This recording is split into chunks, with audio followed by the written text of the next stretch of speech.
Bonjour, je tiens tout d'abord à vous remercier pour l'intérêt que vous avez bien voulu porter à notre travail en acceptant de faire partie de ce jury. C'est un honneur pour nous d'avoir l'occasion de discuter des résultats de notre projet, qu'il s'agit de la collection et l'analyse des données à partir des médias sociaux et la création d'un système d'alerte de propagation des maladies virales. En prenant Twitter comme un exemple d'étude, ce projet est réalisé par moi-même, Tweetwi El Mehdi, et mes collègues Mohsin Bouhouda et Manawi Youssef, et encadré par M. Beddi Iman. Notre présentation sera sous le plan suivant. Premièrement, la collection et le nettoyage des données. Deuxièmement, l'analyse exploratoire des données et pré-traitement. Troisièmement, le modèle Roberta Training, Roberta CNN, Sentiment Extractor, Sentiment Analyzer. Finalement, développement d'une application web basée sur Flask et Socket.io. Pour expliquer en détail notre procédure de préparation et d'analyse des données, je vais vous expliquer la première étape de notre projet. Il s'agit de la préparation de données. Ce schéma nous facilite la compréhension de la processus de la préparation des données. Première étape, data collection.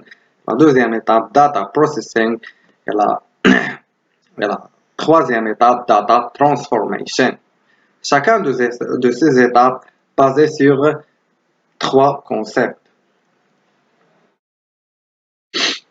La source des données pour ce projet est le jeu de données GeoTake que nous avons obtenu à l'aide du E3E DataPorch et Kaggle.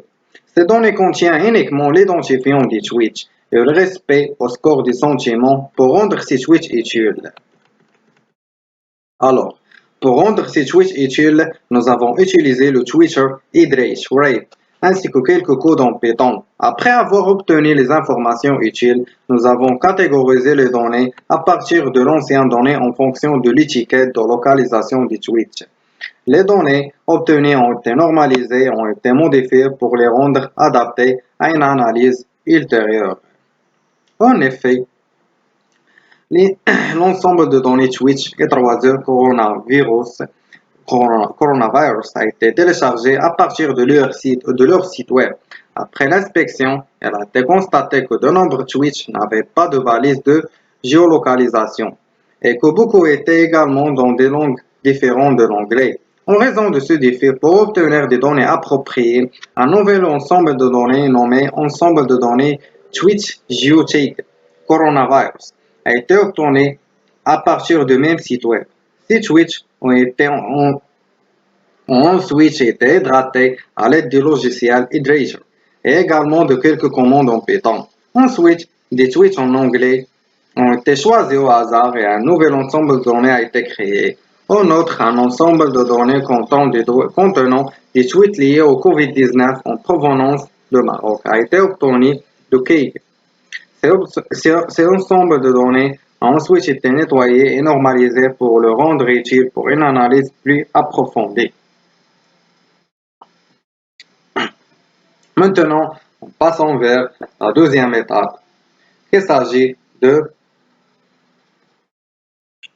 la deuxième étape qui s'agit sur l'analyse exploratoire des données et pré-traitement.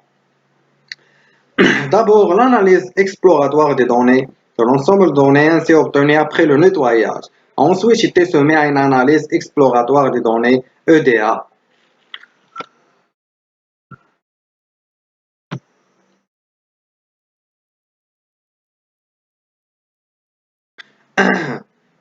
En traçant des divers types de graphiques basés sur les sentiments et les déclencheurs de sentiments. Pour obtenir des informations précieuses à partir des données, les graphiques de distribution de fréquences nous donnent une bonne perspective de l'ensemble de données et nous donnent également un aperçu de la prédiction et la capacité de la généralisation des modèles. En traçant des graphiques sur la base des sentiments et des déclencheurs de sentiments, il était clair qu'il n'y avait pas beaucoup de différence dans la tendance des sentiments dont les tweets répondaient au Maroc par rapport au reste du monde. D'après une analyse plus approfondie de données, il était évident que les gens expriment principalement des opinions neutres ou positives à propos de la pandémie. Seuls quelques personne étant négative à son égard.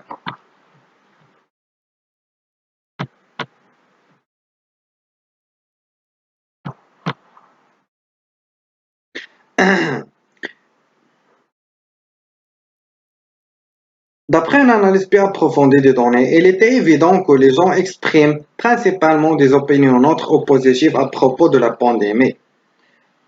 Seuls, comme nous dirons déjà, seules quelques personnes étaient négatives à son égard. Cela pourrait être attribué au fait qu'il y avait initialement beaucoup de chocs et de panique autour de la pandémie. Mais au fil du temps, les gens sont devenus moins sceptiques et plus habitués à la pandémie, ce qui aurait pu conduire à une déviation des tendances vers la positive et le neutre futur. L'hypothèse initiale concernant des termes tels que positif et négatif, véhiculant le son opposé, était opposée aux tendances observées après l'analyse, et par conséquent, l'hypothèse a été abandonnée. Une analyse statistique de l'ensemble de données a également été effectuée pour approfondir les données. La sélection des caractéristiques et l'ingénierie des caractéristiques ont été effectuées sur l'ensemble de données pour une analyse plus approfondie, ce qui aurait pu conduire à une plus grande déviation des tendances vers l'extrémité positive et neutre. L'hypothèse initiale concernant des termes tels que positif et négatif, véhiculant le son opposé, était opposée aux tendances observées après l'analyse, et par conséquent, l'hypothèse a été abandonnée. Une analyse statistique de l'ensemble de données a également été effectuée pour approfondir les données.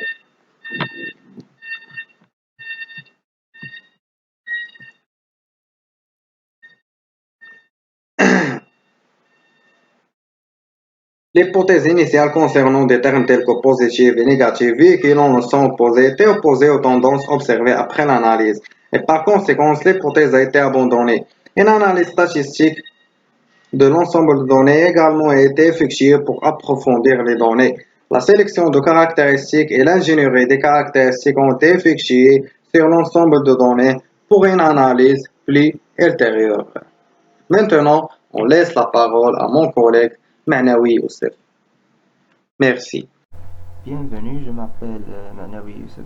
Dans cette partie, je vais prendre le relais pour expliquer quelques techniques de deep learning utilisées dans notre projet.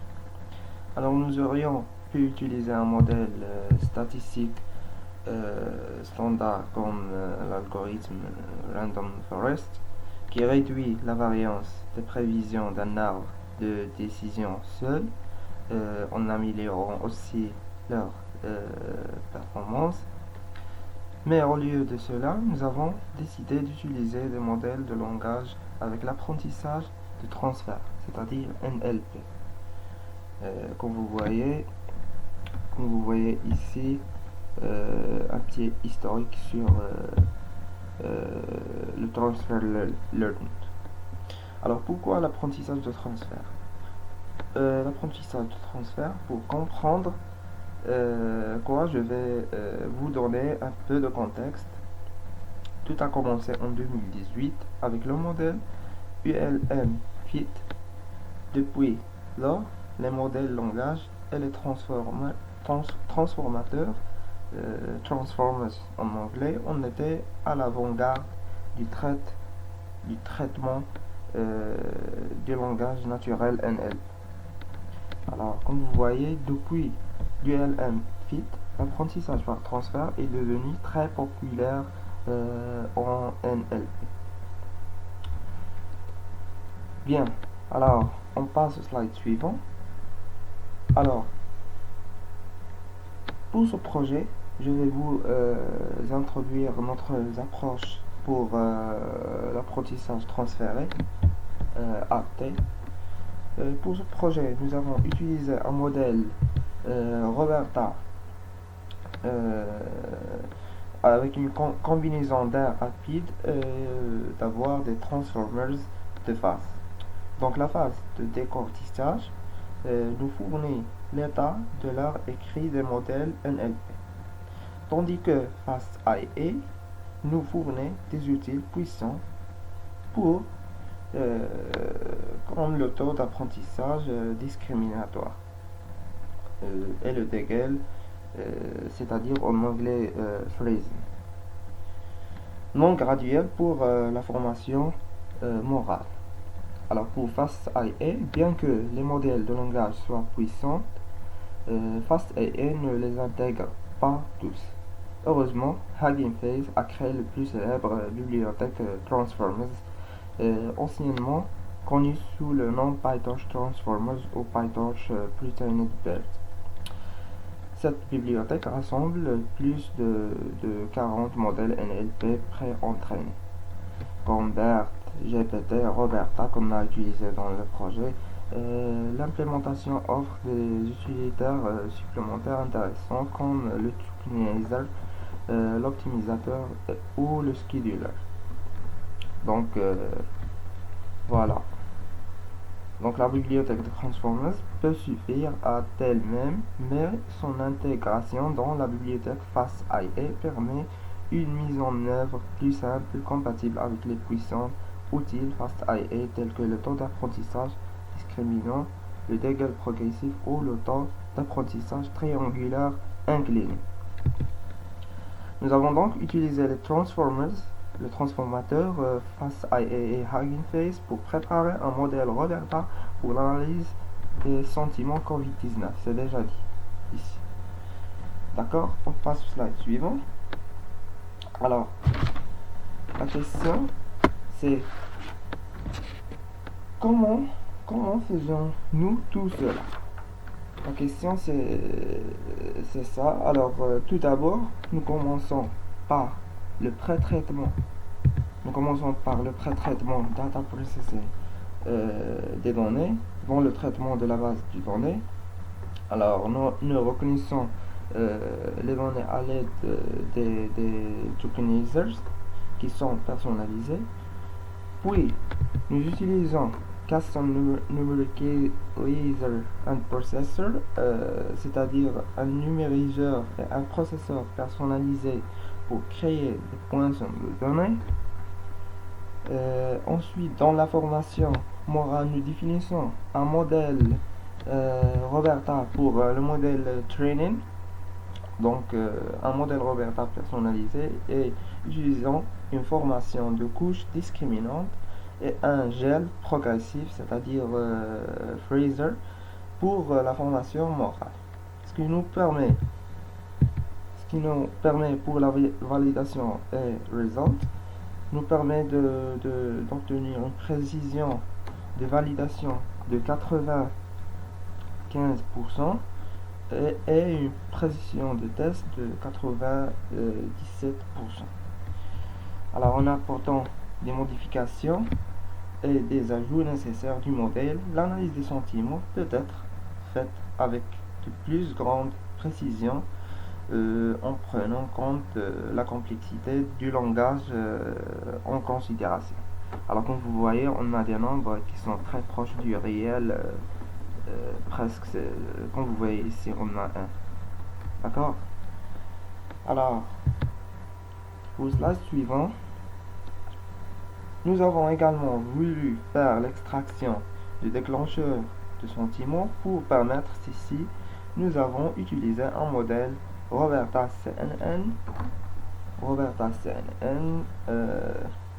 dans le cadre de TensorFlow. TensorFlow, c'est la plus célèbre bibliothèque de deep learning sur Python. Alors, la figure suivante représente la structure du modèle et nous avons utilisé une approche Q&A, voici ça, Q&A pour former le modèle. Alors maintenant je vais vous montrer le fonctionnement du système sur la partie d'analyse des publics sentiments. Alors cette partie qui contient une analyse des tweets effectués par Twitter API au cours des 3 derniers mois à des dates ou des annonces telles que alors on se base sur quelques hashtags de Twitter comme le lockdown, etc. Alors qui sont faites par le gouvernement. D'accord? Alors on passe. On extrait les sentiments à travers les tweets et donc les différentes caractéristiques à l'aide de graphiques interactifs. Donc je vais... C'est ça. Voilà, alors je vais changer ça. Et ça, une map de mots-clés, un interactif graphe de mots-clés de hashtag Twitter. Voilà, ça, Popular Sentiment Trigger, on change en négatif. Ici, on change aussi en négatif et comme vous voyez, ça a changé.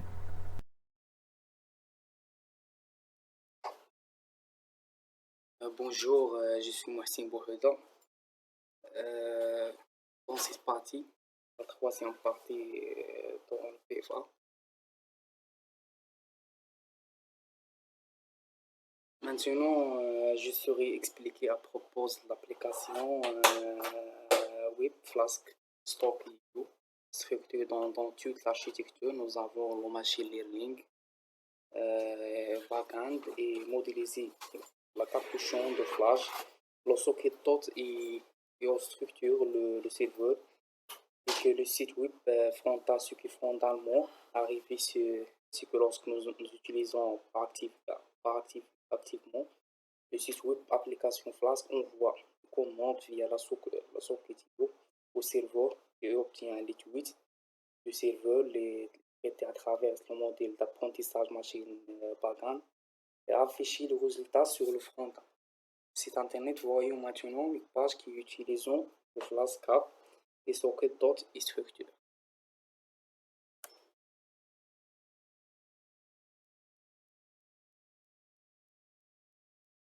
Et on a aussi la page d'analyse. En temps réel, cette page obtient des tweets toutes les 24 heures et représente les résultats dans des vis graphiques.